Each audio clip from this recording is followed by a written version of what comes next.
আমরা বিচার কার্যে যে সর্বোচ্চ গুরুত্ব দিচ্ছি এবং এটা যে শুধুমাত্র আইন মন্ত্রণালয় না, আপনি গৃহায়ণ পূর্ত মন্ত্রণালয় বলেন বা অন্যান্য সংশ্লিষ্ট যত সরকারি প্রতিষ্ঠান আছে সবাই যে সর্বোচ্চ গুরুত্ব দিচ্ছে, আজকে দ্বিতীয় ট্রাইব্যুনালের কাজ অতি দ্রুত সম্পন্ন হওয়ার মধ্যে দিয়ে তা আবারও আপনার এটা প্রমাণিত হলো। তো আমরা এমনকি এটাও চিন্তা করছি, আমরা এখন 3 সেটটা খালি হয়ে গেলে আমরা আন্তর্জাতিক অপরাধ আদালত 3ও করতে পারি। যদি আমরা 3 করতে পারি তাহলে আমরা অন্যান্য যে আন্তর্জাতিক অপরাধ আছে যেমন গুম বা অন্য ধরনের যে আন্তর্জাতিক অপরাধ, সেই সমস্ত অপরাধের বিচার কার্য দ্রুততর করতে পারবো।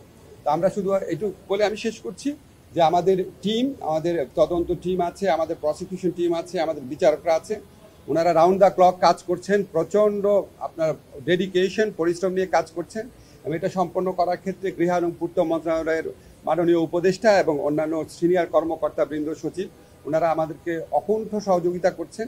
দেশের স্বার্থে, আমাদের গণতন্ত্র পুনরুদ্ধারের স্বার্থে, আমাদের যে ন্যায় বিচার আছে, আইনের শাসন আছে, মানবাধিকার আছে, এটাকে সুপ্রতিষ্ঠিত করার স্বার্থে আমাদের যে জুলাই গণ অভ্যুত্থানকালে যে আমাদের 1000-এরও বেশি ছাত্র জনতাকে হত্যা করা হয়েছে এবং হাজার হাজার মানুষকে পার্মানেন্টলি পঙ্গু করা হয়েছে, এই ভয়াবহ মানবতা বিরোধী অপরাধের বিচার অপরিহার্য, অনিবার্য।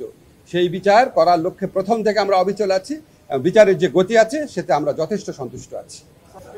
আচ্ছা, আমি আমাদের অনেক কাজ আছে, খুব সংক্ষেপে বলি। আমরা যখন এই আন্তর্জাতিক অপরাধ ট্রাইব্যুনালে যখন বিচার কাজ শুরু করেছিলাম, আমাদের এই মূল ভবনটা একদম প্রিপেয়ার্ড ছিল না, একটা টিন শেডে কাজ শুরু করেছিলেন আমাদের বিচারকরা এবং চিফ প্রসিকিউটর তাজুলের নেতৃত্বে টিম। তো আমাদের পূর্ত মন্ত্রণালয়, গৃহায়ণ ও পূর্ত মন্ত্রণালয় মাননীয় মন্ত্রী আদিলুর রহমান খান, আমাদের উপদেষ্টা আদিলুর রহমান খান, আমাদের যে পূর্ত সচিব আছেন, আমাদের চিফ ইঞ্জিনিয়ার আছেন, ওনারা প্রায় একটা অসম্ভবকে সম্ভব করেছিলেন। ওনারা প্রাথমিক এস্টিমেশন ছিল ওনাদের 3 মাসে কাজ শেষ করা, সেখানে ওনারা মাত্র কয়েক সপ্তাহে কাজ শেষ করেছেন 3 সপ্তাহে। আজকে আমরা যে দ্বিতীয় ভবন আছে, দ্বিতীয় যে ট্রাইব্যুনালটা আছে, দ্বিতীয় ট্রাইব্যুনালটা এই ভবনে পার্মানেন্টলি যেন উঠে আসতে পারে, এটা লক্ষ্যে নির্মাণ কাজ শুরু হয়েছিল, সেই কাজটা আছে কমপ্লিশন হয়েছে।